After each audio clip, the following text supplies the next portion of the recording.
Hello students, welcome to RN Classes YouTube channel. So today we are going to discuss ICSE Board Mathematics Paper Class 10. तो without wasting time, question 1 से start करते हैं. Yes, question 1 MCQ based questions है. तो यहाँ पे equation given है and what they are saying, real roots exist करते हैं या फिर नहीं. तो सबसे पहले मैं आंसर बता देता हूं. Answer is option D. और इसको सॉल्व करने का तरीका भाई सीधा सीधा क्लियर है. रियल रूट हो या ना हो ये कहां से पता चलता है? ये पता चलता है यूजिंग डिस्क्रिमिनेंट. और डिस्क्रिमिनेंट जैसे ही निकालोगे you will get -17 which is negative. So answer आपको पता ही है. तो now next question part 2. Yes, यहां पे what they are saying, principal amount दे रखा है, टाइम पीरियड दे रखा है और वो कहते हैं मैच्योरिटी वैल्यू कितनी मिलेगी. मैच्योरिटी वैल्यू के लिए एक तो पता होना चाहिए amount deposited and second thing interest. Interest तो गिवन ही है और अमाउंट डिपॉजिटेड के बारे में हमें पता होगा भाई 500 में डिपॉजिट करा रहा था 18 मंथ्स के लिए. तो यहां पे क्लियर है कि 500 इंटू 18 तो आएगा ही आएगा. साथ में इंटरेस्ट जोड़ना था, वो और किसी में नहीं है, ए ऑप्शन नहीं है. Yes, now moving to the third part. Yes, here it is. Which of the following cannot be the probability? अरे probability जैसे ऑप्शन ए देखते हो तो वहां पे दे जाता है आंसर है. कैसे? This value is greater than 1 और probability किसी भी इवेंट की 1 से बड़ी हो ही नहीं सकती. Yes, now next part is equation of line passing through origin and parallel to the line. Line given है, पैरेलल लाइन चाहिए. पैरेलल लाइन कैसे पता चलता है? Using slopes. एंड इनफैक्ट आप इसके स्लोप देखोगे सेम स्लोप आपको मिलती है option A and option D में. But the main thing is कि जो लाइन है वो ओरिजिन से पास करनी चाहिए. तो 0,0 सेटिस्फाई ही ऑप्शन डी को करता है. तो answer is option D. Now next question, here it is. कहते मैट्रिक्स गिवन है and we need to find a square. भाई सेम मैट्रिक्स को सेम मैट्रिक्स से मल्टीप्लाई करना है. जैसे आप सॉल्व करोगे you will get the answer और जो आंसर आता है that is option C which is identity matrix. Next, yes, here it is. In the given diagram chords AC and BC are equal. Angle ACD is equal to 120 degree. Then angle AEC is. तो पहले तो मैं आपको answer बता देता हूं. Answer is option D. Yes, जो देखो सॉल्व करने का तरीका आपको मैं यहां पे हिंट देता हुआ जा रहा हूं, डायग्राम नहीं. हाँ जी, एंगल कौन सा चाहिए? एंगल चाहिए AEC. तो AEC एंगल है कहां पे? ये which is angle of cyclic quadrilateral ABCE. Angle चाहिए, इसके ऑपोजिट एंगल मिल जाए, क्वेश्चन इज डन. देखिए जी, साइड्स इक्वल का एंगल्स में यूज का होता है. भाई अगर साइड इक्वल है तो ऑपोजिट एंगल्स मींस ये वाला एंगल और ये वाला एंगल इक्वल होंगे. एक्सटीरियर एंगल ऑफ ट्रायंगल का 120 डिग्री. भाई ये दोनों आते हैं 60-60 each. So this 60, this is also 60. 60 है तो इसके ऑपोजिट सप्लीमेंट्री एंगल. तो 60 का supplementary 120 degree. Yes, now next, the factor common to the two polynomials this and this is. तो पहले तो मैं बता देता हूं इस क्वेश्चन में एक गड़बड़ थी कि दो ऑप्शन सही आ रहे हैं, C एंड D. तो जिस किसी ने भी कोई भी ऑप्शन टिक करा होगा उसको नंबर मिल जाएंगे. कोई भी का मतलब C एंड D में से. हाँ जी, अब इसको सॉल्व करने का तरीका. सबसे पहले तो पॉलिनोमियल देखो. भाई ये तो फैक्टराइज हो गया, पता ही चल रहा है. This is x + 2 into x - 2. Now the thing is, अब एक बार एक एक करके चेक कर लो. यहां से -2 इसमें पुट करोगे दिख जाएगा ये 0 के बराबर आ रहा है. यहां से निकालोगे 0,2 इसमें पुट करोगे अगेन 0 के इक्वल आ जाएगा. तो ये दोनों के दोनों इस पॉलिनोमियल के फैक्टर्स हैं. तो answer C and D. Yes, now next MCQ. A man invested in a company paying this. Shares and dividends का है. सबसे पहले मैं ऑप्शंस पे जाता हूं. क्यों भाई? At par, below par, above par. अरे यहां से ऑप्शन से पता चल रहा है कि हमें करना क्या है. एट पार है, बिलो पार है, अबव पार है. तो ये कहां से पता चलता है? जब हम कंपेयर करेंगे face value and market value of the share को. हाँ जी, तो वो क्या कह रहे हैं, कहते हैं man invested in a company paying 12% dividend on its share. Company 12% dividend दे रही है, डिविडेंड किस पे देती है, फेस वैल्यू पे, तो इसका मतलब 12% ऑफ फेस वैल्यू। आगे कह रहे हैं, कहते if the percentage return on his investment, percentage return on investment, भाई जितना वो इन्वेस्ट करेगा उसने इन्वेस्ट किस पे करा होगा, that is market value of the share पे। तो इसका मतलब जो उसको 10% मिल रहा है वो मिल रहा है मार्केट वैल्यू पे, तो 10% ऑफ मार्केट वैल्यू। यस, अब ये जो अमाउंट निकल के आएंगी दीज विल बी इक्वल। अब इजीली आप face value and market value को कंपेयर करोगे, then you will get to know जो face value of the share है that is less than market value. Market value ज्यादा होने का मतलब the share is above par. Yes, now next assertion reason का question है। सबसे पहले statement 1, the point which is equidistant from the three non collinear points D, E and F is the circumcentre of the triangle DEF। ये statement तो बिल्कुल correct है। Next statement, the incentre of triangle is the point where the bisector of the angles intersect. बिल्कुल ठीक है, locus का question था और लोकस का ही कंसेप्ट चल रहा है, एंगल बाइसेक्टर्स पे भी तो इन सेंटर लोकेट होता है, तो स्टेटमेंट 2 भी करेक्ट है। तो here answer is both the statements are true. तो कौन सी ऑप्शन बनेगी, both the statements are true, answer is option A. Now next, yes, again assertion reason। तो यहां पे क्या है, व्हाट दे आर सेइंग, कहते if sin square a plus sin a is equals to 1 then cos raised to power 4a plus cos square a is equals to 1। अब यहां पे check करने के लिए हमें पता है कि यहां पे साइन के रिलेटेड हमें इक्वेशन गिवन है and second thing is cos के रिलेटेड उन्होंने यहां से बना रखा है साइन एंड कॉस में रिलेशन आइडेंटिटी, और वो भी स्क्वायर में होती है। देखिए जी इधर साइन ए हमें पता है दिस इज किसके बराबर आएगा, 1 minus sine square, 1 minus sine square A, और 1 माइनस साइन स्क्वायर होता क्या है, this is nothing but cos square a। तो अब चेक कर लेते क्या ये इक्वल टू 1 आता है। cos square a basically sin a के बराबर है, तो cos raised to power 4a किसके बराबर होगा, this will be sin square a, और cos square a मतलब प्लस sin a, यहीं से तो बना, और ये किसके इक्वल, अरे ये तो 1 के इक्वल होगा तभी ये assertion वाली स्टेटमेंट ट्रू होगी। एक बात बताओ, sine square A plus sine A किसके बराबर, 1 के बराबर, बिल्कुल ठीक है। So this is equal to 1, तो assertion इज ट्रू। ध्यान से रीजन में है 1 minus sine square is equal to cos square A, and in fact इसी आइडेंटिटी का तो हमने यूज करा है, तो इसका मतलब रीजन जो है वो assertion को जस्टिफाई भी कर रहा है।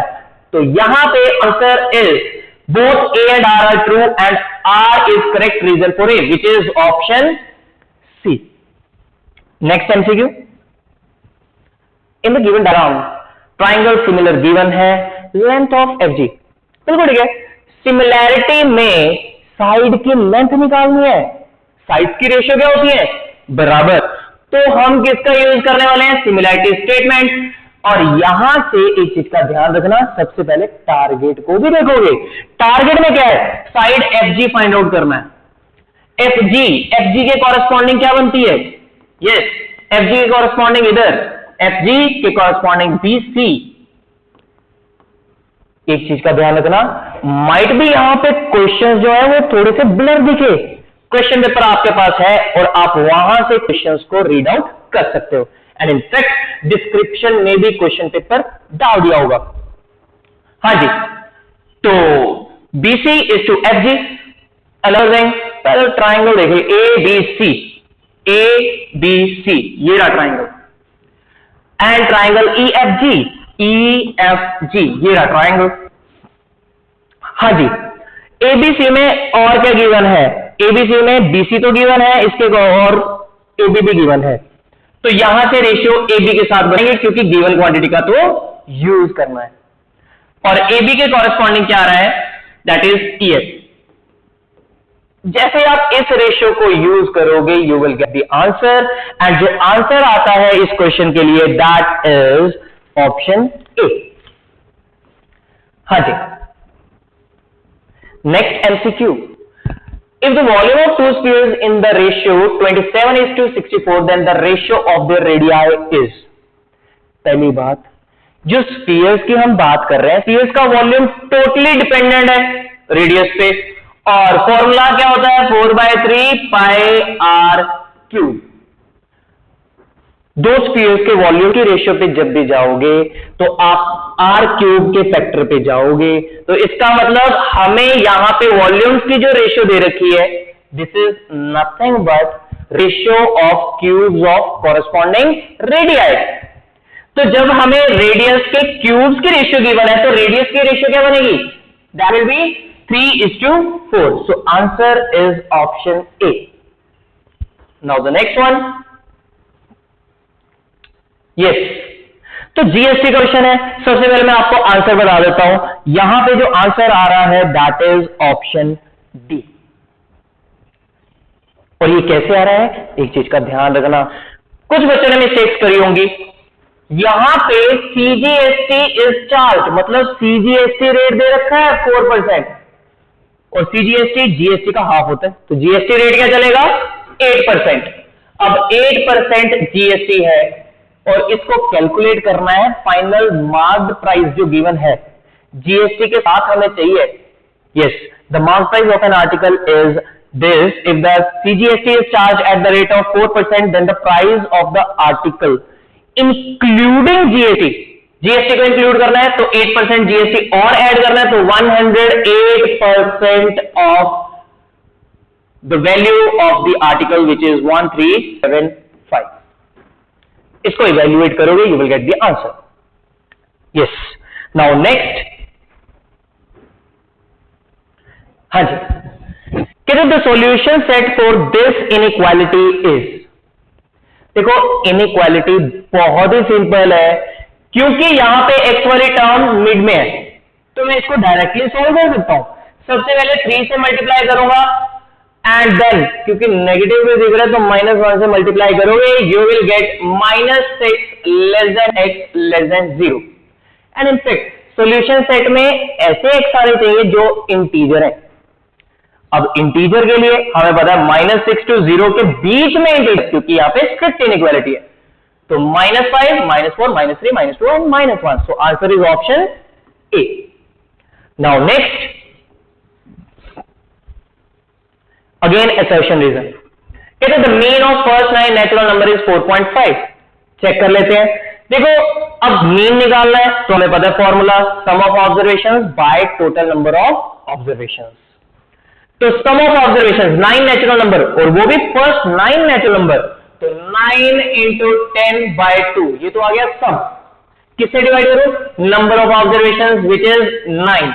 तो जैसे आप इसको इवेल्युएट करोगे यू विल गेट 5, तो इसका मतलब assertion इज फॉल्स।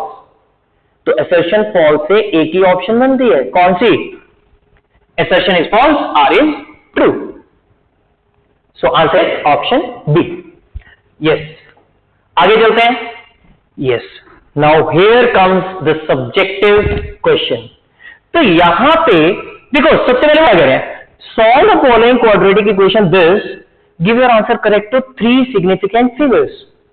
तो मैं पहले बता देता हूं, देखो आंसर मैं बता रहा हूं, answer is 3.14 and second one is -0.637।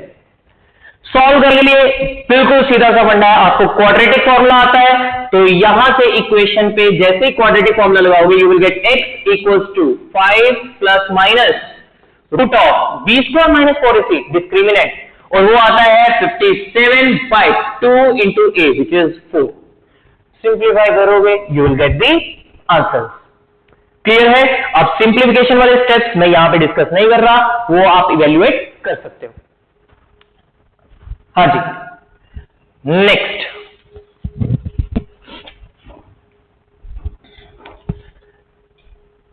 Yes, तो बैंकिंग का क्वेश्चन। सबसे पहले मैं आपको आंसर बताता हूं। Answer for the part A is rate of interest which is 8%, and second part how much more interest इसका आंसर जो होता है दैट इज ₹2022। यस। अब ये सॉल्व कैसे करेंगे? सॉल्व करने के लिए देखो रेट ऑफ इंटरेस्ट निकालना है, और इंटरेस्ट हमें पता है कैसे कैलकुलेट करते हैं। Interest is principal value which is 250 into n which is number of months. Number of months कितने हैं? 3 years, मतलब 36 months into n+1 which is 37 into r/2 into 12 into 100। अब आप बोलोगे सर आपने तो इंटरेस्ट यूज कर लिया। देखो ध्यान से, गिवन है मैच्योरिटी वैल्यू, मैच्योरिटी वैल्यू में से अमाउंट डिपॉजिटेड सब्ट्रैक्ट करोगे। अमाउंट डिपॉजिटेड कैसे आता है?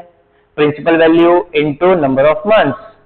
तो 250 इंटू 3 years का मतलब 36 months, 250 इंटू 36 करोगे 9000। जैसे इसमें से 9000 सब्ट्रैक्ट करोगे you will get 1110।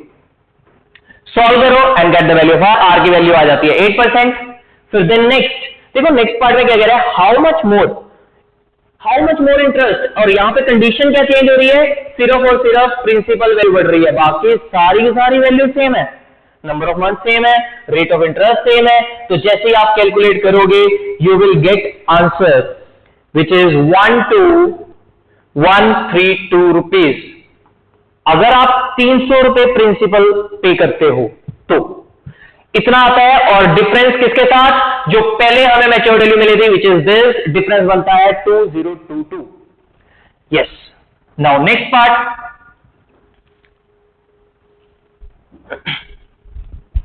Yes next part is on similarity.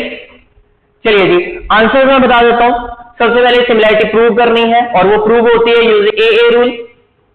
Secondly जो लेंथ है जो मैंने इवेल्युएट करी है विच इज BC, 15 आता है सेंटीमीटर, टर्म्स ऑफ सेंटीमीटर आएगा। AD which is 5 centimetre.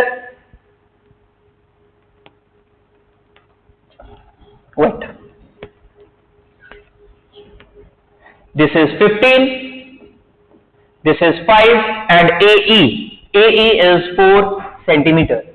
Then next जो थर्ड पार्ट है, थर्ड पार्ट का आंसर आता है 1:200। अब इसको सॉल्व कैसे करेंगे? देखिए जी, फर्स्ट पार्ट तो बिल्कुल क्लियर है, सिमिलैरिटी किसकी? ABC and AED, ABC and AED। अरे एक चीज ध्यान से देखो, तो एंगल A तो दोनों में कॉमन है, एंगल ए कॉमन है, और दो एंगल्स 90-90 के हैं, तो AA से these two triangles are similar। Next thing is कहते find the length BC, AD and AE, और ये कैसे फाइंड आउट करेंगे? रेशियो की हेल्प से। तो यहां पे सिमिलैरिटी स्टेटमेंट को यूज करोगे, और यहां से ये बनता है AB is to AB के कॉरेस्पॉन्डिंग AE किसके बराबर? BC is to ED, और ये किसके बराबर? AC is to AD। Now I think जो हमें गिवन है लेंथ उसको हम पुट कर देंगे। सो यहां पे क्या क्या गिवन है? AB गिवन है विच इज 20 सेंटीमीटर। अगेन मैं बोल रहा हूं, यहां पे क्लैरिटी नहीं है, आपके पास क्वेश्चन पेपर है, आप वहां से रीड कर सकते हो। AB की वैल्यू कितनी गिवन है? 20। यस। नेक्स्ट AC की वैल्यू गिवन कितनी है? 25। AC is 25 and then DE is 3। DE is 3। देखिए जब तक ये रेशियो नहीं निकल के आएगी तब तक कोई भी लेंथ हमें नहीं मिलेगी। Now the major thing is 90 degree का यूज नहीं करा। जैसे आप पाइथागोरस लगाओगे you will get BC as 15 centimetre. तो BC भी 15 आ गया। जैसे ही BC 15 आया तो हमें ये रेशियो मिल गई। रेशियो मिल गई, यूज कर सकते हो रेशियोज की इक्वालिटी को and you will get the answers. Clear? चलिए जी, अब इसके बाद वो क्या कह रहा है? कहता स्केल फैक्टर निकालो। स्केल फैक्टर निकालने के लिए हमें इस पार्ट का एरिया दे दिया, कितना? 576 मीटर स्क्वायर। ध्यान से मीटर स्क्वायर, एक्चुअल वाला दे दिया ये। अब यहां पे क्योंकि साइड्स की रेशियो 5:1 आ रही है, तो एरिया की रेशियो क्या बनेगी? एरिया की रेशियो बनेगी square of the corresponding side ratio which is 25:1। तो इसका मतलब जो इस ट्राइंगल का एरिया है और जो पूरी ट्राइंगल का एरिया है उसके रेशियो की मैं बात कर रहा हूं। अब क्योंकि ये 3 है, AE 4 आता है, तो इसका एरिया कितना आता है? Here area is half into 3 into 4 which is 6। अगर ये 6 है तो पूरी ट्राइंगल का एरिया इसका 25 टाइम्स which is 150। अब ये जो शेड करा है इसका एरिया, ध्यान से, ये एक्चुअल प्लॉट का दे रखा है, यहां पे डायग्राम में इन टर्म्स ऑफ सेंटीमीटर आ रहा है, और वो कितना होगा 150 minus 6 which is 144 centimetre square. Scale factor निकालना है, एरियाज की रेशियो से नहीं निकलेगा, साइड की रेशियो से निकलता है। बट एक चीज का ध्यान रखना, स्केल फैक्टर एरियाज की रेशियो के साथ कंपेयर कैसे करा जाता है? अगर स्केल फैक्टर k है तो एरियाज की रेशियो क्या होगा? k square. और एरिया क्या आता है? 144 on paper and 576 on actual plot. अब यहां पे एक चीज की गड़बड़ है, रेशियो पे जा रहे हो तो आपको यूनिट सेम रखने पड़ेंगे। ये सेंटीमीटर स्क्वायर था, ये मीटर स्क्वायर था, तो इसको भी सेंटीमीटर स्क्वायर में कन्वर्ट करेंगे, तो into 100 this many centimetre square. तो ये स्केल फैक्टर के स्क्वायर बराबर है। अब जैसे इसको सिंप्लीफाई करोगे you will get the answer 1:200। Next, हाँ जी, तो ये तो कंस्ट्रक्शन क्वेश्चन है। आई थिंक कंस्ट्रक्शन आप सभी कर लोगे। थोड़ा सा हिंट देते हुए चलता हूं कि यहां पे कंस्ट्रक्शन के लिए बोला हुआ है कि AB 6 सेंटीमीटर की लाइन बनाएंगे AB, और एंगल BAC 120 डिग्री दे रखा है, तो यहां पे आर्क 60 120 यहां पे लाइन जाएगी, और BC कितना गिवन है, सॉरी AC गिवन है 4.5, तो 4.5 पे कट लगाओगे तो ये 4.5 आ गया, ये 6 आ गया, और यहां पे वर्टेक्स C, तो ये ABC ट्राइंगल आ गया। इसके बाद वो क्या कर रहे थे? Construct a circle. कैसा circle? Circumscribing the triangle ABC। Circumcircle draw करना है तो सर्कम सेंटर ढूंढेंगे। सर्कम सेंटर के लिए परपेंडिकुलर बाइसेक्टर्स, तो आई थिंक परपेंडिकुलर बाइसेक्टर की कंस्ट्रक्शन आती है, मैं कंस्ट्रक्शन पे नहीं आ रहा। तो यहां पे परपेंडिकुलर बाइसेक्टर, इसका परपेंडिकुलर बाइसेक्टर जहां पे मीट कर रहे हैं, सेंटर मिल गया, और इसको सेंटर ट्रीट करते हुए हम सर्कल ड्रॉ कर लेंगे। जैसे सर्कल कंस्ट्रक्ट करोगे इजीली यू कैन चेक कि इस सर्कल का रेडियस क्या आ रहा है, और वो आंसर में आपको देना है। क्लियर? चलिए जी नेक्स्ट। हाँ जी, मैट्रिसेस का क्वेश्चन, आंसर मैं आपको बता देता हूं। Answer to first part is -4 3 10 0। Second part का आंसर 2 6 4 12। थर्ड पार्ट का आंसर 10 5 20 10, एंड फोर्थ पार्ट का आंसर जो आता है दैट इज -8 1 -16 एंड 2।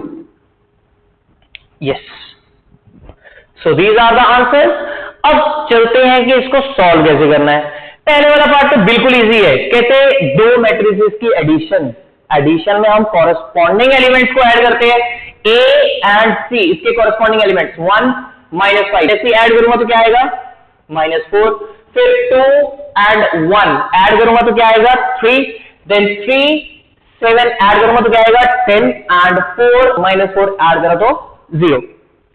अब देखो क्वेश्चन कितने इजी दे रखे हैं। यहां पे फर्स्ट पार्ट को मैं सेकेंड में यूज कर सकता हूं, B into A plus C चाहिए, तो इस मैट्रिक्स मल्टीप्लीकेशन चलेगी B के साथ। एक चीज का ध्यान रखना, इसके आगे मैट्रिक्स B नहीं लिखोगे, मैट्रिक्स B आएगा फिर A प्लस C आएगा, तो मैट्रिक्स B इज 2 1 4 2, फिर आएगा A प्लस C। ध्यान से जैसे आप दोनों मैट्रिक्स को मल्टीप्लाई करोगे you will get the answers, और आंसर मैंने यहां पे लिख रखा है। मेन पॉइंट मैंने बता दिया कि B जो है वो पहले आएगा, A प्लस C मैट्रिक्स बाद में आएगा। क्लियर? आगे तो 5 इंटू बी, हर एक एलिमेंट 5 से मल्टीप्लाई कर दो, you will get the answer, ये वाला। और अगला b इंटू ए प्लस सी, देखो सेकंड पार्ट में निकाल चुके हो, फिर 5 इंटू बी थर्ड पार्ट में निकाल चुके, दोनों का डिफरेंस चाहिए, डिफरेंस भी कॉरेस्पॉन्डिंग एलिमेंट्स को क्या करते हैं, सबट्रैक्ट। चलिए जी नेक्स्ट, हाँ जी, अब ये जो डायग्राम थी अगले क्वेश्चन की, इसमें क्वेश्चन पहले रीड करते हैं one by one. Yes, using the graph, graph का यूज करते हुए हमें आंसर्स देने थे। आंसर्स में पहले आपको यहां पे लिख बता रहा हूं सो दैट आप चेक कर पाओ आपने क्या आंसर्स लिखे थे। यस, एबीसीडी के कोऑर्डिनेट्स रिस्पेक्टिव ऑर्डर में लिखूंगा ध्यान से, 3,3, फिर आएगा 0, -2, C -4, -2 एंड B -1, 3, और ये आया कहां से, ग्राफ से। हाँ जी, सेकेंड पार्ट, इसका आंसर दैट इज P के कोऑर्डिनेट्स लिखने थे -1/2, 1/2। थर्ड पार्ट स्लोप निकालनी थी, और स्लोप की हेल्प से हमें क्या चेक करना था, लाइंस पैरेलल। यस, तो स्लोप आती है 0 and lines are obviously parallel, तो दूसरी लाइन की भी स्लोप 0 थी। हाँ जी, फोर्थ में इक्वेशन जो है दैट इज 5x - 7y + 6 = 0। अब इसको करें कैसे, चलिए जी वन बाय वन क्वेश्चन को रीड करते हैं और सॉल्व करते हैं। Write down the coordinates of A B D, और ए के कोऑर्डिनेट्स देखो यहां से दिख रहा है 3,3, बी के कोऑर्डिनेट्स y एक्सिस पे है तो 0, -2। नेक्स्ट सी के कोऑर्डिनेट्स यहां से दिख रहा है -4, -2। Then comes the last D के कोऑर्डिनेट्स -1, 3। अब अगला पार्ट क्या था, नेक्स्ट था calculate the coordinates of P, the point intersection of diagonals AC and BD। हाँ जी, पॉइंट ऑफ इंटरसेक्शन ढूंढने के लिए मेरे को एक बात बताओ, ये जो फिगर है, फिगर के बारे में क्या बोल सकते हो, फिगर इज पैरेललोग्राम, और P के कोऑर्डिनेट्स कैसे मिलेंगे, point of intersection of diagonals bisect each other, तो this is nothing but bisector of BD and AC। तो मिड पॉइंट लगाओगे तो मिड पॉइंट से आपको मिड पॉइंट के कोऑर्डिनेट्स मिल जाएंगे, और ये जो कोऑर्डिनेट्स आते हैं -1/2, 1/2, आंसर मैं आपको दे चुका हूं, एंड आई होप कि आपको मिड पॉइंट फॉर्मूला तो आता ही होगा। क्लियर? चलिए जी नेक्स्ट था स्लोप। अब स्लोप निकालने के लिए, क्योंकि आप कोऑर्डिनेट्स निकाल चुके हैं, स्लोप है CB एंड DA की, तो CB की स्लोप निकालने के लिए आपको कोऑर्डिनेट्स पता है, तो आप कोऑर्डिनेट्स का यूज करोगे कैसे, slope is y2 - y1 which is 0 upon x2 - x1 which is 4. So answer is basically 0. Slope of this is 0. चलिए जी नेक्स्ट, स्लोप ऑफ DA ये भी निकालना था, तो अगेन y2 - y1 0 upon 3 - -1 4। यहां से भी स्लोप क्या आई, 0, यहां से भी स्लोप 0, क्योंकि स्लोप लाइन के बराबर है तो लाइंस ऑब्वियसली पैरेलल है। Next, find the equation of diagonal AC। Diagonal AC की इक्वेशन, पहले A के कोऑर्डिनेट्स और C के कोऑर्डिनेट्स चेक कर लें, 3,3 एंड -4, -2। 3,3 एंड -4, -2। देखिए दो पॉइंट्स पता है, इक्वेशन ऑफ लाइन लिखनी है, तो सबसे पहले स्लोप फाइंड आउट करेंगे, और जो स्लोप आएगी that is y2 - y1 which is -5/x2 - x1, तो -7, तो स्लोप इज 5/7। स्लोप पता है, पॉइंट पता है, तो हम इक्वेशन तो फाइंड आउट कर सकते हैं, which is y - 3 is equal to 5/7 slope into x - 3। अब सिंप्लीफाई करोगे तो राइट द आंसर, सिंप्लीफाई करना है, आंसर मैंने सिंप्लीफाइड फॉर्म में दे दिया। Yes, next question. हाँ जी, सॉल्व द इनइक्वालिटी। और आंसर को नंबर लाइन के ऊपर रिप्रेजेंट करना है। तो आंसर जो आता है that is -5 less than equals to x less than 175/21।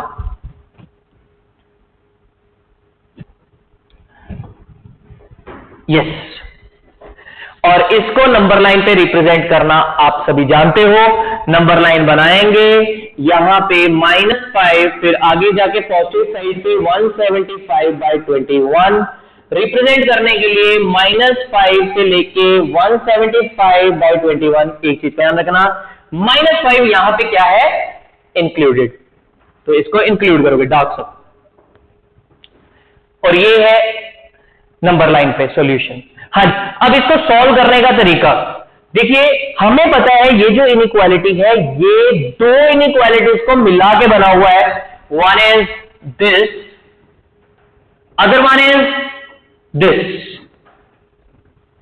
हाँ जी, तो लिख लेते हैं। सो 2x minus 5/3 less than 3x/5 plus 10 and second inequality that is 3x/5 plus 10 equal less than equals to 4x/5 plus 11। हाँ जी, सॉल्विंग का तरीका आपको क्लियर है। देखिए मेरा तो सीधा सा फंडा है, यहां पे डिनोमिनेटर में 3 दिख रहा है, 5 दिख रहा है, इन दोनों का एलसीएम 15 पॉजिटिव क्वांटिटी है, मल्टीप्लाई कर दूंगा दोनों साइड को। यहां पे क्या बनेगा, दिस इज 15 से मल्टीप्लाई करा 30x माइनस 15 से मल्टीप्लाई करोगे you will get here 25 less than फिर 9x प्लस 150। तो यहां से सीधा सीधा हो जाता है क्योंकि फ्रैक्शंस को हमने अवॉइड करा यूजिंग एलसीएम।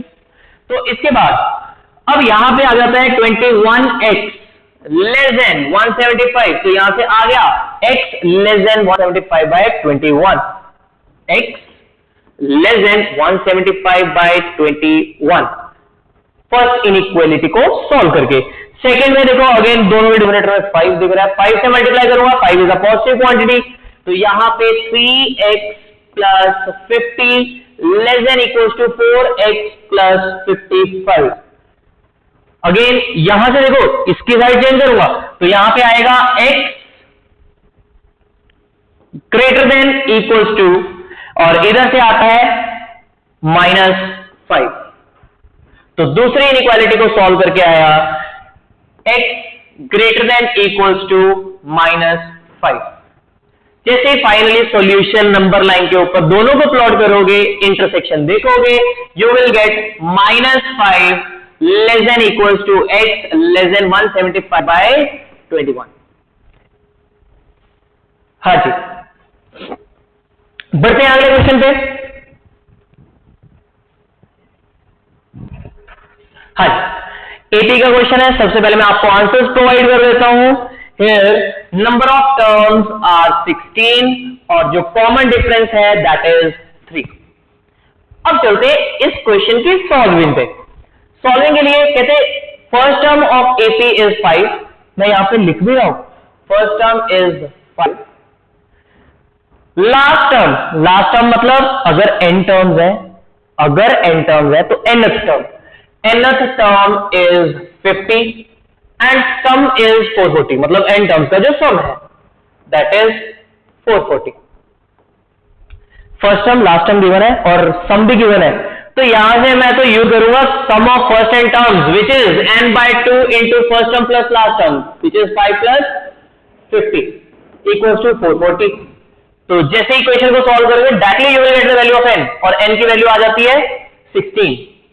इसके बाद चलना है किससे, कॉमन डिफरेंस, क्योंकि nth टर्म गिवन है। nth टर्म कैसे निकालते हैं, first term plus n-1 times, और n यहां पे आपको पता है n क्या है, नंबर ऑफ टर्म्स कितनी है 16, तो nth टर्म मतलब 16th टर्म की बात कर रहे हैं, तो 16 - 1 times common difference which is nth term 50। Now this is equation in terms of d। Solve करोगे d की वैल्यू आ जाएगी और आंसर आपको गिवन है which is 3। So next question proving का क्वेश्चन, आइडेंटिटी प्रूविंग का क्वेश्चन, इसमें बहुत बच्चों को प्रॉब्लम आती है, बट मेरा फंडा क्लियर है भाई, एक साइड से सिंप्लीफिकेशन स्टार्ट करो, अनदर साइड इज टारगेट। अब क्योंकि ये sine, cos, tan and cot 4 T ratios use है, सेकेंड साइड में सीकेंड एंड कोसेकेंड, इन सभी का आपस में रिलेशन साइन एंड कॉस की हेल्प से बहुत इजीली बनता है। तो सॉल्विंग के लिए इसमें तो सॉल्व ही करना पड़ेगा भाई। चलिए जी, लेफ्ट हैंड साइड, क्योंकि मैंने बोल दिया कि साइन एंड कॉस में चेंज करते हुए चलना पड़ेगा, सो हियर कॉट ए किसके बराबर, which is cos A by sine A, plus tan A किसके बराबर, which is sine A by cos A, minus 1 into sine A plus cos A. देखो वर्किंग स्मूथ होनी चाहिए, फैक्टराइज्ड फॉर्म दिख रही है, क्यों ना मैं डिनोमिनेटर को भी फैक्टराइज्ड फॉर्म में लिख दो, sine cube A plus cos cube A, इसको फैक्टराइज्ड फॉर्म में लिखेंगे तो क्या आएगा, which is sine A plus cos A into sine square A plus cos square A minus sine A cos A. चलिए जी, जैसे ही फैक्टराइज्ड फॉर्म में लिखा, सिंप्लीफिकेशन होते हुए नजर आ रही है, ये वाला फैक्टर हो रहा है कैंसल। जैसे ही आप यहां पे एलसीएम लोगे, what you will get, cos square A plus sine square A minus sine A cos A. ऐसा मैं पता क्यों लिख रहा हूं, क्योंकि यहां पे एलसीएम क्या आता है, sign A into cos A. Clear है, तो इंटू, ऑफ कोर्स ये डिनोमिनेटर में था, डिनोमिनेटर में जो क्वांटिटी है ये वाली क्वांटिटी, और न्यूमरेटर में जो क्वांटिटी जनरेट हुई ये सेम है, सेम है तो ये क्या हो जाएगी, कैंसिल आउट, और 1/sin है कॉस है, आपको बताइए राइट हैंड साइड दिख रही है, राइट हैंड साइड क्या है, सेकेंड है इंटू कोसेकेंड है, और यहां पे ये जनरेट हो गया। क्लियर है, so this is equal to right hand side, लिखना पड़ेगा ध्यान से। हाँ जी, चलिए next question, using properties of proportion find the value of x. सबसे पहले सॉल्यूशन, मतलब आंसर मैं बता रहा हूं, answer is x equal to 5। अब इसको करने का तरीका, एक चीज का ध्यान रखना, यूजिंग प्रॉपर्टीज ऑफ प्रोपोर्शन का मतलब यूजिंग प्रॉपर्टीज ऑफ प्रोपोर्शन, आपको उसको यूज ही करना पड़ेगा। हाँ जी, देखिए जो डिनोमिनेटर में है वो न्यूमरेटर में भी तो प्रेजेंट है, सिंप्लीकेशन करनी है तो ऑब्वियसली मैं एक साइड पे रखूंगा, एक से हटा दूंगा, तो उसके लिए मैं क्या करूं कि ये जो डिनोमिनेटर वाली क्वांटिटी है ये न्यूमरेटर में से सब्ट्रैक्ट हो जाए, तो आई विल यूज डिविडेंडो। तो जैसे ही डिविडेंडो यूज करूंगा, डिविडेंडो का मतलब न्यूमरेटर में से डिनोमिनेटर माइनस अपॉन डिनोमिनेटर, तो ये बन जाएगा 6x square by 3x minus 5 equal to 9x square by 2x plus 5। हाँ जी, अब ध्यान से अगेन मैं पिन पॉइंट कर रहा हूं, यूजिंग प्रॉपर्टीज ऑफ प्रोपोर्शन का मतलब यूजिंग प्रॉपर्टीज ऑफ प्रोपोर्शन। इसके आगे फर्दर सिंप्लीफिकेशन के लिए हम क्या करेंगे, वी विल यूज ऑल्टरनेटो। क्यों, एक्स स्क्वायर और एक्स स्क्वायर वाली क्वांटिटी दिख रही है, ऑल्टरनेटो का यूज करूंगा, 6x square by 9x square equals to 3x minus 5 upon 2x plus 5। अब यहां पे x स्क्वायर कट गया, फर्दर सिंप्लीफाई करूंगा तो 2/3। एक चीज का ध्यान रखना, यहां पे x के कोएफिशिएंट सेम नहीं है, सेम बनाने के लिए मैं क्या करता हूं, दोनों साइड को मल्टीप्लाई कर देता हूं 2/3 से, 2/3 से मल्टीप्लाई करूंगा तो 4/9 is equal to 6x minus 10/3 से मल्टीप्लाई करोगे, you will gate 6x plus 15। अब क्योंकि यहां पे 6x है, यहां पे भी 6x है, x की वैल्यू निकालने के लिए किसका यूज करूंगा, कॉम्पोनेंटो एंड डिविडेंडो। कॉम्पोनेंटो एंड डिविडेंडो लग गई, उसके बाद फर्दर सारी वर्किंग इजी हो जाएगी, उसके आगे कोई भी खास प्रॉपर्टी लगते हुए नजर नहीं आएगी, and finally you will get answer as x equals to 5। Yes, now next, this is question of chapter factorisation. Answer मैं आपको बता देता हूं, आंसर इज k की वैल्यू आती है 7 एंड फैक्टराइज करना था तो फैक्टराइजेशन करके आंसर आता है x minus 2 into 2x minus 1 into x minus 1। हाँ जी, अब इसको करे तो करे कैसे? एक चीज का ध्यान रखना, मैं आंसर इसीलिए बता रहा हूं, कुछ बच्चों को आंसर ही वेरीफाई करने होते हैं। हाँ जी, सॉल्विंग पे चलते हैं। What they are saying, x minus 2 is a factor of the polynomial this. अगर इसका फैक्टर है तो ऑब्वियसली फैक्टर थ्योरम का यूज करूंगा। यहां से 0 निकाली 2, उसमें 2 पुट करूंगा तो किसके बराबर? 0 के बराबर। तो 2 into 2 cube minus 7 into 2 square plus k into 2 minus 2 equals to 0। Now this equation is in terms of k। सॉल्व हो गए, k की वैल्यू 7 आ जाएगी। मैं सॉल्विंग के हिंट्स आपको प्रोवाइड करते जा रहा हूं, हिंट्स दे रहा हूं ध्यान से। अगेन पूरे स्टेप्स, कुछ में जितने लिखने की जरूरत पड़ती है उतना लिखता हूं। हाँ जी, सेकंड पार्ट कहते हैं hence factorise the resulting polynomial completely. Hence factorise, देखो एक फैक्टर गिवन है, जैसे मैं डिवाइड करूंगा I will get the another factor. x minus 2 से डिवाइड करोगे, what you will get? x minus 2 से इसको डिवाइड करा तो 2x square plus 1, 2x square minus 4x square, minus 4x square रखूंगा तो माइनस 3x। यस, क्यूबिक को linear से डिवाइड करा, क्वाड्रेटिक फैक्टर मिला। क्वाड्रेटिक फैक्टर को फर्दर फैक्टराइज करने के लिए मिडिल टर्म स्प्लिटिंग का यूज करोगे और वो मिडिल टर्म स्प्लिटिंग दिख रही है माइनस 2 एंड माइनस 1 पे। जैसे फैक्टराइज करोगे यू गेट दी आंसर। चलिए जी, नेक्स्ट क्वेश्चन। हाँ जी, अब इस क्वेश्चन में भी सबसे पहले तो आंसर ही आपको, आंसर जो आता है दैट इज 616 सेंटीमीटर स्क्वायर। अब ध्यान से पढ़ लेना पहले क्वेश्चन को। कहते a solid wooden capsule is shown in figure 1।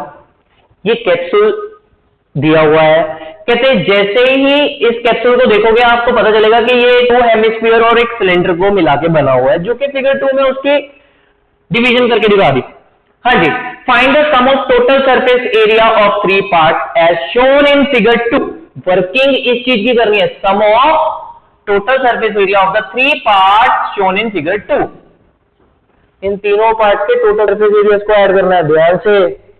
हाँ जी, given the radius of the capsule is 3.5 and length of cylinder block is 14 centimetre. Dimension दे दी।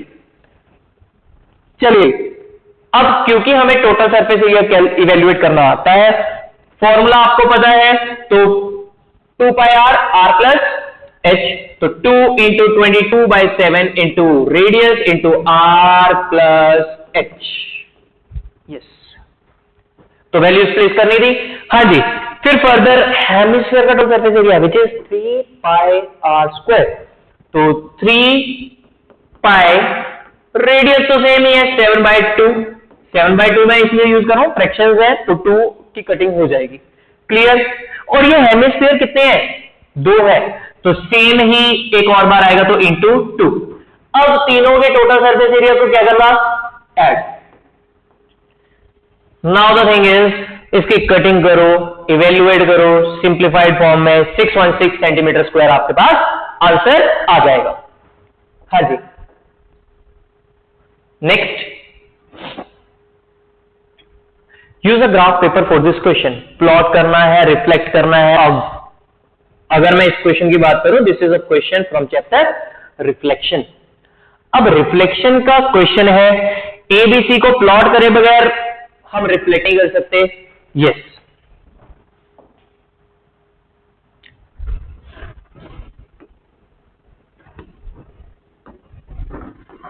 तो सबसे पहले जो 2 पॉइंट गिवन थे that is A and B, coordinates थे 1,3 and 1,2।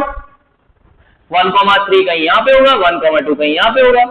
ए 1,3 1,2 और जो सी था दैट वाज वेट, हाँ जी, जो सी था दैट इज 3,0। तो ये एक्स एक्सिस के ऊपर। इसके बाद व्हाट दे वर सेइंग, चलते हैं क्वेश्चन पे।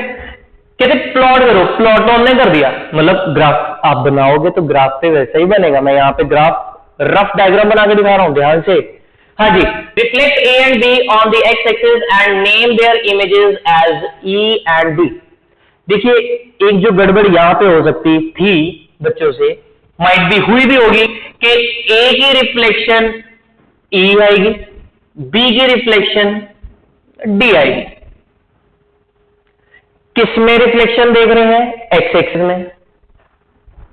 चलिए जी वापस, एक्स एक्सिस में रिफ्लेक्शन देखोगे, ए की रिफ्लेक्शन यहां पे बनेगी और बी की रिफ्लेक्शन यहां पे बनेगी, और इनके कोऑर्डिनेट्स क्या आएंगे?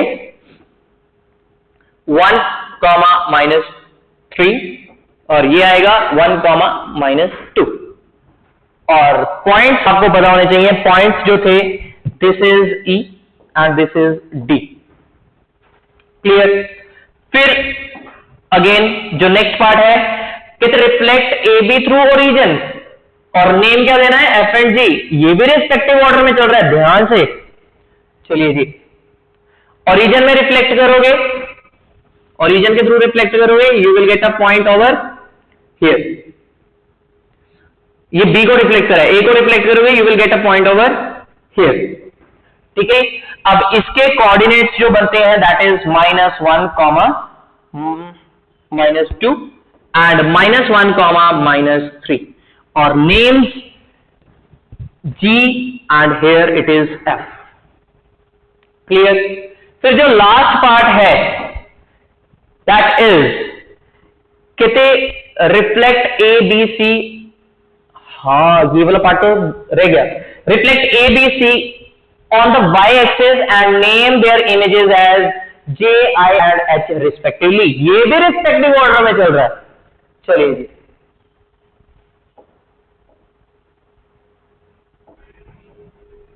हाँ जी, y-axis में रिफ्लेक्ट करोगे तो C को रिफ्लेक्ट करोगे, you will get a point over here which is -3, 0, and then B को रिफ्लेक्ट करोगे, you will get a point over here which is -1, 2। A को रिफ्लेक्ट करोगे, you will get a point over here which is -1, 3। हाँ जी, इनके names उधर respective order में question में दे रखे हैं, which are here it is H, here it is I and here it is J। चलिए जी, अब चलते हैं लास्ट पार्ट पे। Last part of the question क्या कह रहा है? कहते हैं join all the points A B C D E F G H I J in order, ध्यान से, and name the closed figures so formed। चलिए जी,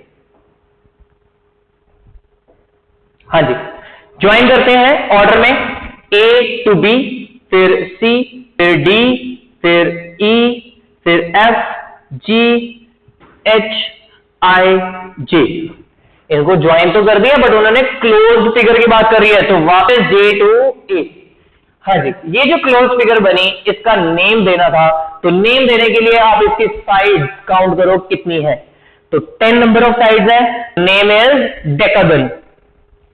हाँ जी, चलिए जी, next question. Next question is on height and distances. यहां पे जो मेन चीज है कि जो एंगल्स है, एंगल्स हमें कहां से निकालने पड़ेंगे? एंगल्स निकालने पड़ेंगे टेबल से। तो ट्रिग्नोमेट्रिक टेबल आपको गिवन होगा, तो वहां से हमने वैल्यूज निकाली होंगी, राइट? तो हाँ जी, इसको करने के लिए पहले मैं आंसर्स दे देता हूं। टावर ए बी आता है 20.16 मीटर, एंड जो टावर सी डी है दैट इज 90.18 मीटर, 90.18 मीटर। हाँ जी, देखिए जी, क्वेश्चन आई थिंक आप पेपर लेके आए हो तो आपने क्वेश्चन तो रीड कर रखा होगा, मैं क्वेश्चन को रीड नहीं कर रहा, मैं सीधा सीधा बता रहा हूं क्रिस्प। ई कहते हैं जी मिड पॉइंट है, किसका? सीडी का। एंगल जो गिवन है, this is 14 degree, this is 35 degree.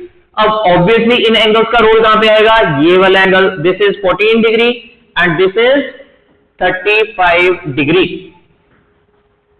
Now the thing is, आप बोलोगे सर इसमें वर्किंग करनी है।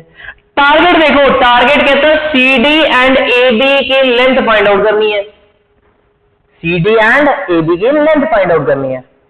एक बात बताओ, ये ट्राइंगल में 14 डिग्री का यूज करूंगा तो I can easily get this length, बड़ी वाले ट्राइंगल में ये 35 डिग्री गिवन है, so I can easily get this length. आप खुद बताइए CD पे आगे कैसे जाएंगे? CD पे जाने के लिए ये मिड पॉइंट गिवन है, इस चीज का यूज करना था। तो इसका मतलब अगर मैं ये लेंथ निकाल लूं तो पूरी तो इसका डबल है। क्लियर? चलिए जी, अब मैं इसको मान लेता हूं x, इसको मान लेता हूं y। अब सारा का सारा खेल ही x और y पे है। हाँ जी, बड़ी ट्राइंगल में x by this length AP again which is 100 metre, क्योंकि वो BD के बराबर होगी। तो x by 100 is tan 35 degree, और मैंने जो चेक करा था tan 35 की वैल्यू आती है 0.7002। तो x आ गया 70.02 एंड y की वैल्यू निकालने के लिए इस ट्राइंगल पे वर्क करूंगा।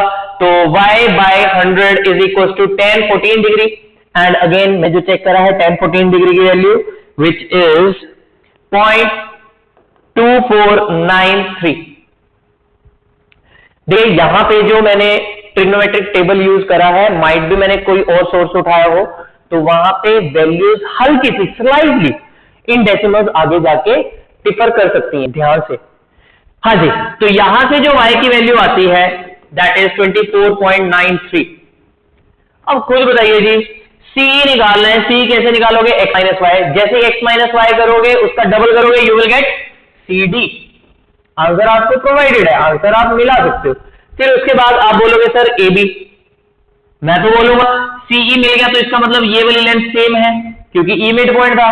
इस लेंथ में से जैसे ही y सब्ट्रैक्ट करोगे, मतलब CE की ही लेंथ में से y को सब्ट्रैक्ट करोगे, you will get PD length which is equal to AB।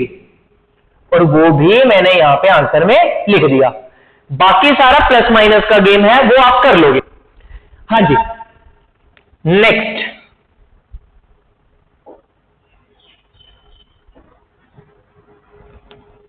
Seventh का फर्स्ट पार्ट। देखिए जी, ये तो हिस्टोग्राम बनाना है। हिस्टोग्राम आप बनाते आए हो बहुत easily, continuous bar graph, continuous data है। डेटा में कुछ भी नहीं करना था, सीधा बार्स बनाने थे। बार्स बना के आपको जो वर्किंग आती है मोड के लिए, दैट इज वो क्रॉस जब बनाते हो, क्रॉस से पॉइंट ऑफ इंटरसेक्शन से आप एक्स एक्सिस के ऊपर रीडिंग लेते हो। मैं आपको वैल्यू बता देता हूं, जो यहां पे मेरे पास मोड आया दैट इज 64.1। इसके नियर बाय होगा। देखिए ग्राफ बनाते हो तो ग्राफ में हल्की सी डेसिमल के आगे जाके एरर्स चलती हैं, मतलब प्लस माइनस कुछ लेके चलते हैं जब आप ग्राफ बनाते हो। तो 64.1 इतना मोड आ रहा है। क्लियर? चलिए जी आगे बढ़ते हैं। Next question. Yes, here question. मैं सबसे पहले आंसर्स आपको बता देता हूं। Here first part is coordinates of P and Q। वो ग्राफ से दिखता भी है, which is 5, 0 and 0, -3 and equation of line RS। Equation आ रही है 5x plus 3y equals to 0। Yes, अब पहला पार्ट तो क्लियर है, आप यहां से नोट डाउन कर सकते हो। सेकेंड पार्ट में है कि इक्वेशन ऑफ RS निकालना है। क्वेश्चन में रीड नहीं कर रहा, ध्यान से। क्वेश्चन में जो गिवन है मैं वो बोलते हुए चल रहा हूं। RS जो है, RS इज given perpendicular to PQ। PQ के परपेंडिकुलर गिवन है, तो इसका मतलब हमें RS के बारे में क्या इंफॉर्मेशन मिलती है? उसका स्लोप। अरे परपेंडिकुलर लाइंस में स्लोप का result, product of slope is -1। तो पहले मैं क्या करूंगा, P एंड Q के कोऑर्डिनेट की हेल्प से PQ लाइन की स्लोप, तो PQ लाइन की स्लोप से M1 which is -3 - 0, -3 by 0 - 5 -5 which is 3/5। अब RS की स्लोप के लिए, स्लोप ऑफ RS से M2, मेरे को पता है M2 और M1 का प्रोडक्ट क्या बनेगा, -1। जैसे आप उसका यूज करोगे, दिस विल बी -5/3। स्लोप मिल गया।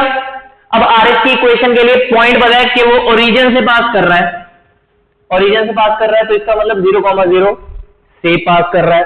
तो y minus 0 equals to -5/3 times x minus 0।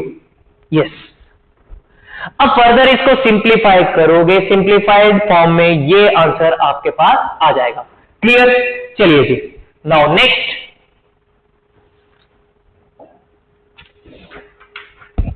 GST का क्वेश्चन। आंसर इज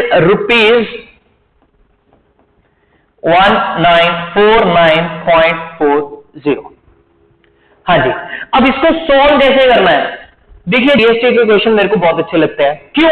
क्योंकि इसमें सिर्फ और सिर्फ कैलकुलेशन होती है, और वो भी परसेंटेज की कैलकुलेशन जो मैं 6th और 7th क्लास में सीख के आया था।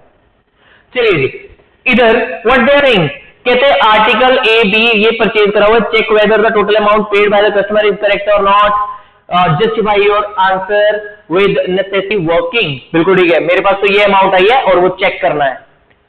उन्होंने टेंस में राउंड ऑफ कर रखा है, तो टेंस में राउंड ऑफ करना था तो 1950 उसको पे करना चाहिए था। जी क्लियर? देखते हैं, तो इसका मतलब ये जो आंसर है 1950 होना चाहिए था, राउंड ऑफ करके टेंस में, नियरेस्ट टेंस में, तो 1950 बनना चाहिए था। क्लियर? क्योंकि वो 195 टेंस बनता है। क्लियर? हाँ जी, चलिए जी, अब इसको इवेल्युएट कैसे करा मैंने देखते हैं। उन्होंने ना एक नोट दे रखा है, कहते हैं 5% discount is applicable on an article if 10 और more such articles are purchased. क्या कह रहे हैं? 5% discount is applicable on an article if 10 और more articles such articles are purchased. चलिए जी, तो अब 10 और मोर कौन से परचेज्ड हैं? बी वाले, तो बी पे डिस्काउंट लगेगा। तो ए को इवेल्युएट करते हैं। 190 मार्केट प्राइस है, क्वांटिटी इज 6, तो ये है 12% जीएसटी है, तो इसका मतलब 112% इंक्लूडिंग जीएसटी पे करना होगा। तो 112% of this whole amount. Second पे लग रहा है 18% जीएसटी। अब 18% जीएसटी लग रहा है तो 118% पे करना पड़ेगा, मतलब एक्चुअल अमाउंट तो दोगे ही, प्लस 18% तो 118%। अब एक चीज का ध्यान रखना, ये किस पे करेंगे? After 5% discount. अब 5% डिस्काउंट लगाना है तो 95% पे करोगे। किसका? अरे भाई 50 का। कितनी क्वांटिटी में ले रहे हो? इंटू 12, तो ये वाली वैल्यू। जैसे इन दोनों को ऐड करोगे, टोटल बिल जो बनता है वो 1949.4 बनता है, तो 1950 उसको पे करने थे। इधर उन्होंने दे रखा है कितना? 2000। क्लियर? चलिए जी, नेक्स्ट।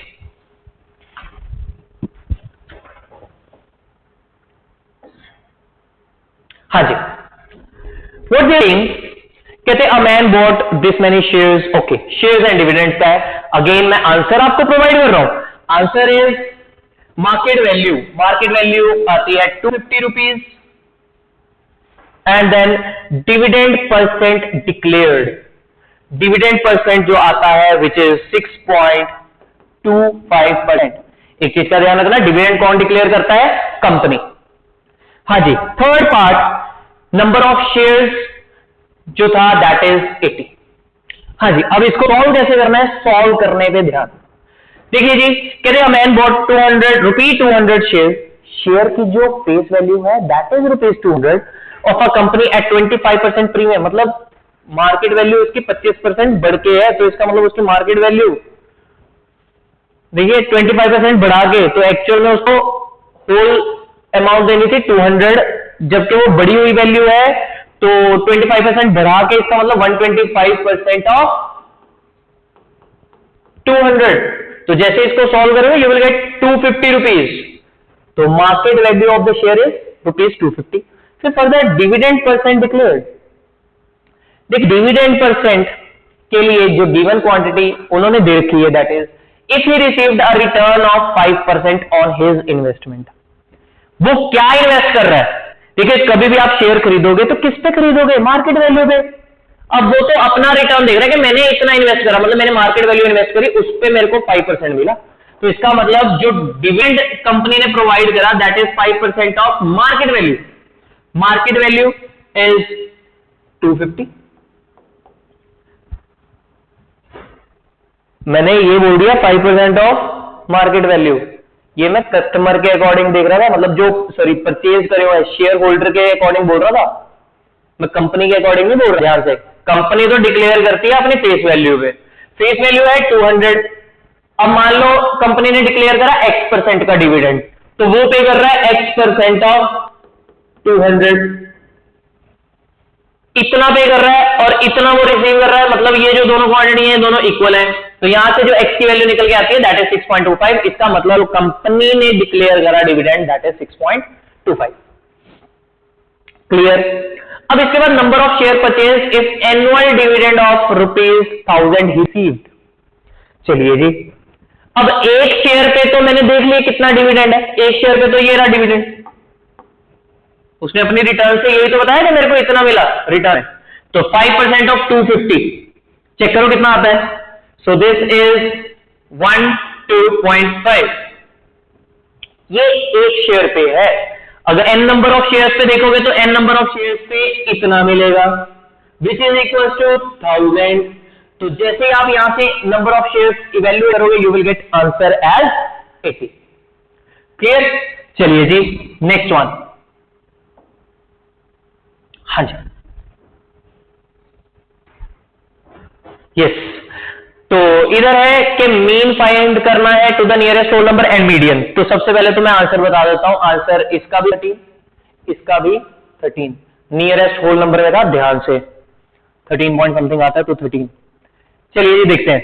अब देखो मीन इवेल्युएट करना इजी है, एक्स दे रखा है एफ दे रखा है, तो एफ आई एक्स आई इन दोनों का प्रोडक्ट निकालते हो तो प्रोडक्ट क्या आएगा 30, इधर 22, इधर आ जाता है 24, इधर 78, देन 42, देन 75, देन 48 और summation of f i x i क्या आता है, summation of f i x i निकालोगे you will get this as 319 और फ्रीक्वेंसीज का सम क्या आता है, फ्रीक्वेंसीज का सम आता है 24 एंड यू नो मीन को इवेल्युएट करना है तो mean is summation F i x I by summation F I. तो आप 319 से को डिवाइड करोगे 24 से you will get the answer और जो आंसर आता है 13.29 और मैंने यहां पे पहले ही मार्क कर दिया कि नियरेस्ट होल नंबर में चाहिए था तो 13 इज द आंसर। फिर उसके बाद मीडियन निकालेंगे। अगेन मीडियन कैसे निकालते हो, क्यूमुलेटिव फ्रीक्वेंसी को सबसे पहले टेबल बनाते हो। क्यूमुलेटिव फ्रीक्वेंसी मैं यहीं पे बना रहा हूं तो 3 देन 5 देन 7 देन 13 देन 16 फिर 5 21 फिर 3 24। टोटल सम ऑफ फ्रीक्वेंसी और क्यूमुलेटिव फ्रीक्वेंसी का फाइनल वाली वैल्यू मैच करके इसका मतलब क्यूमुलेटिव फ्रीक्वेंसी बिल्कुल ठीक आई है। तो number of so total frequency 24 तो n की value 24, n by 2 mid value पे जाते हो ना, मिडल पे कौन सा है ठीक है, तो 24 बाई 2 12 जो ऑब्जर्वेशन है वो क्या है। एक बात बताओ क्या फर्स्ट 7 में आपको 12 मिलेगा, नहीं मिलेगा, फर्स्ट 13 में 2 मिल जाएगा, तो इसका मतलब इसके कॉरेस्पॉन्डिंग जब जाओगे तो you will get the median which is 13। हाँ जी नेक्स्ट। चलिए जी सबसे पहले मैं आंसर बता देता हूं। Answer to A part is original speed of the car 70 kilometre per hour. हाँ जी next. With the reduced speed the number of hours they took to reach their destination, इसका जो आंसर है दिस इज 7 आवर्स। हाँ जी अब इसको करने का तरीका व्हाट दे आर सेइंग कहते Mr and Mrs Das were travelling by car from Delhi to Kasauli for a holiday. Distance between Delhi and Kasauli is approximately 350 distance given है एंड फर्दर हैवी रेन के कारण उनकी स्पीड जो है वो कम हुई, स्पीड कम हुई कितनी बाय 20 किलोमीटर पर आवर और जो टाइम है time of the journey increased by 2 hours. Speed अगर मैं मान लूं कि x hours, wait the original speed of the car. Mr. and Mrs. Das were traveling by car from Delhi to Kasoli for a holiday. Distance between Delhi to Kasoli is approximately this. Due to heavy rain, they had to slow down. कि तो भाई condition लग गई। The average speed of the car was reduced by this and time of the journey increases by 2 hours. Okay, original speed पूछी, फिर उन्होंने बोला reduce speed से नंबर ऑफ आवर्स कितने लगे, बिल्कुल ठीक है, आंसर तो ठीक है। चलिए जी, अब x किलोमीटर पर आवर अगर स्पीड उनकी ओरिजिनल होती है, जिसमें से वो 20 किलोमीटर पर आवर से रिड्यूस हो जाती है, अब तो स्पीड दोनों केस में, एक केस में ये चलेगी, एक केस में ये चलेगी। स्पीड पता है, डिस्टेंस पता है, तो टाइम तो निकाल लेंगे। टाइम क्या आएगा, डिस्टेंस बाय स्पीड, तो 350 बाय x आवर्स। इस केस में 350 बाय x माइनस 20 आवर्स। जैसे ही स्पीड कम करोगे तो टाइम ज्यादा लगेगा, तो difference of these two, time में डिफरेंस कितना गिवन था, विच इज 2 आवर्स। तो ये आगे इक्वेशन, जैसे इक्वेशन को सॉल्व करोगे you will get the answers. और जो x की वैल्यू आती है that is 70 kilometre per hour, और रिड्यूस्ड स्पीड से नंबर ऑफ आवर कितने लगते हैं, that is 7 hour. Reduce speed आ जाती है 50 किलोमीटर पर आवर, 50 से चलोगे तो 350 को कवर करने में 7 घंटे लगेंगे। Yes, now next question. हाँ जी, this is question from mensuration chapter. तो सबसे पहले मैं आंसर प्रोवाइड कर देता हूं आपको। यहां पे what they are saying, radius of cone find out करना है। तो रेडियस ऑफ कोन जो आता है दैट इज 7 सेंटीमीटर। मेरे को एक बात बताइए जी, कहते जी इसको मेल्ट करके ये चीज बना रहे हो, मेल्ट करके बना रहे हो, तो इसका मतलब वॉल्यूम दोनों का सेम। इसका वॉल्यूम तो मेरे को पता ही है, 1/3 पाई आर स्क्वायर h। हाइट कितनी गिवन है, 8, और ये किसके बराबर, इसका वॉल्यूम। अब ध्यान से, volume of outer sphere minus volume of inner sphere. क्यों, बीच में से तो भाई मटेरियल ही नहीं है, मटेरियल ही नहीं है, तो वॉल्यूम को कैलकुलेट करूंगा, वॉल्यूम में कैलकुलेट करूंगी। तो आउटर का वॉल्यूम माइनस इनर का वॉल्यूम, तो इसका वॉल्यूम 4/3 पाई आर क्यूब। तो आउटर का रेडियस 5 का क्यूब माइनस इनर का रेडियस 3 का क्यूब। तो जैसे ही आप इसको सॉल्व करोगे यहां से आपको आर की वैल्यू मिलेगी 7 सेंटीमीटर। तो हियर इज द आंसर। चलिए जी नेक्स्ट। हाँ जी, Mrs Sushmita went to a fair and participated in a game। Okay, probability का क्वेश्चन है। अब यहां पे सबसे पहले तो मैं आपको आंसर बता देता हूं। वॉल क्लॉक की विनिंग की जो प्रोबेबिलिटी है that is 5/30। Secondly water bottle की विनिंग की प्रोबेबिलिटी 5/30, एंड पर्स की विनिंग की प्रोबेबिलिटी दैट इज 10/30। अगेन मैं इसको बता देता हूं, मैंने यहाँ पे जो वैल्यूज आई थी वही लिखी है, आप सिंप्लीफाइड फॉर्म में लिख सकते हो। Clear, 1/6, 1/6 and 1/3। चलिए जी, सबसे पहले व्हाट दे आर सेइंग, कहते नंबर चूज करा है फ्रॉम 1 to 30। तो टोटल तो पता है कि total 30 numbers are there. Probability निकालने के लिए सबसे पहले डिनोमिनेटर में फिल करता हूं भाई, total number of outcomes which is 30। अब इसमें से वॉल क्लॉक आप तब जीत पाओगे जब आपके पास परफेक्ट स्क्वायर आएगा। अब 30 से पहले कितने नंबर के परफेक्ट स्क्वायर आते हैं, दैट इज 5, 25 तक आता है ध्यान से। तो 5, तो फर्स्ट की प्रोबेबिलिटी इसीलिए मैंने क्या लिखी यहां पे 5/30। Second, water bottle even number which is also multiple of 3। Even number भी होना चाहिए, 3 का मल्टीपल भी होना चाहिए। इवन नंबर का मतलब 2 का मल्टीपल, 2 का मल्टीपल भी होना चाहिए, 3 का भी मल्टीपल होना चाहिए। इसका मतलब 6 के मल्टीपल। एक बात बताओ, 30 तक 6 के कितने मल्टीपल आते हैं, अगेन 5, 6 into 5 30। बिल्कुल ठीक है। तो अगेन जो फेवरेबल आउटकम है वो 5 है, तो 5/30 is the answer. The next one is first. उसके लिए चाहिए आपको प्राइम नंबर। अब प्राइम नंबर, सबसे छोटा प्राइम नंबर दैट इज 2। ये तो लिस्ट करके ही आपको काउंटिंग करनी पड़ेगी। सो 2, then 3, then 5, then 7, then 11, then 13, then 17, 19, फिर 23, 29। So 1, 2, 3, 4, 5, 6, 7, 8, 9 and 10। तो 10 फेवरेबल आउटकम्स मैंने आपको काउंट करवा दिए। तो आंसर इज 10/30। क्लियर, चलिए जी बढ़ते हैं अगले क्वेश्चन पे। Third part of this question.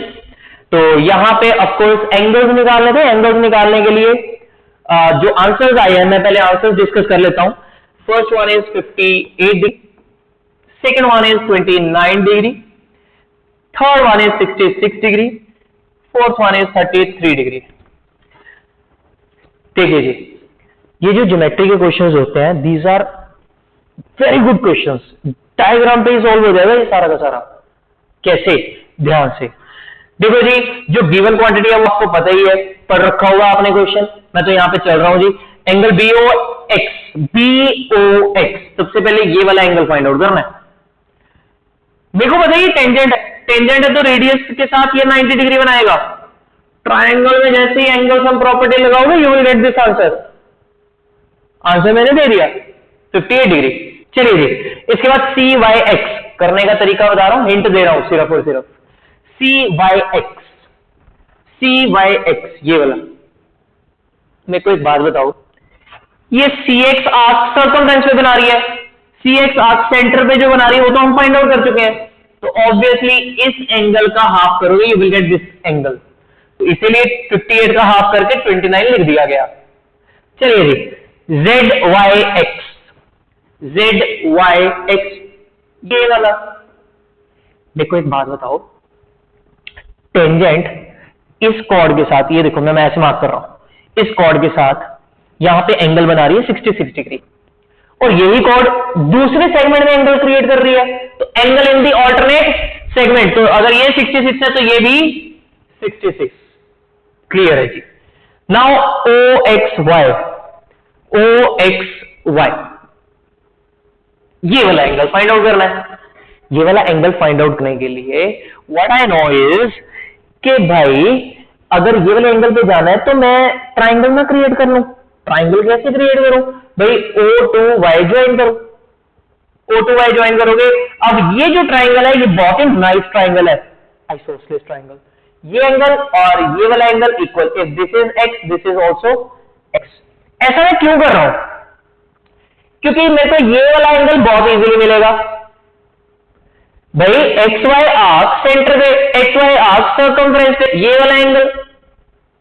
If this is 66, this is also 66। दो इक्वालिटी वाली साइड गिवन है, ये वाली साइड और ये वाली साइड गिवन है, इक्वल है। तो इनके ऑपोजिट ये वाला एंगल और ये वाला एंगल इक्वल होगा, right. Once you will evaluate this angle तो आपको सेंटर उसका डबल मिलेगा। तो जैसे आप एंगल सम प्रॉपर्टी लगाओगे, you will get the value of x। Angle sum property किस वाली ट्राइंगल में? OXY में। सर्कल में एंगल्स के क्वेश्चन आ जाए, मैं हमेशा ट्राई करता हूं कि सेंटर को पकड़ लो। हाँ जी। नाउ नेक्स्ट आंसर आपको दिए हुए हैं 33 डिग्री। नेक्स्ट, हाँ जी। Now this is question of GP। Answer मैं बता देता हूं। सबसे पहले n की वैल्यू निकालनी थी, nth टर्म। सो n की वैल्यू आती है 6, सम आता है 2, 5, 4, 8। चलिए जी, कहते if 1701 is the nth term of the GP की फर्स्ट टर्म क्या है? First term is 7, common ratio क्या है? 3। nth टर्म कैसे इवेल्युएट करते हो? a इंटू r की पावर n-1, और nth टर्म ही तो गिवन है 1701। क्लियर है जी। तो 3 की पावर n-1 ये आ जाता है 243। 243 इज नथिंग बट 3 की power 5। Basis same equality powers को इवेल्युएट करो। पावर्स को जैसे इक्वेट करोगे n की वैल्यू आ जाएगी 6। चलिए जी, इसके बाद मैं सम पे चलता हूं। फर्स्ट टर्म पता है, कॉमन रेशियो पता है, सम ऑफ फर्स्ट 6 टर्म्स निकालना है। Hence find the sum of n terms of the GP। चलिए जी, sum of n terms, sum of first 6 terms. Sum of first 6 terms के लिए a इंटू r की power n-1 upon r-1।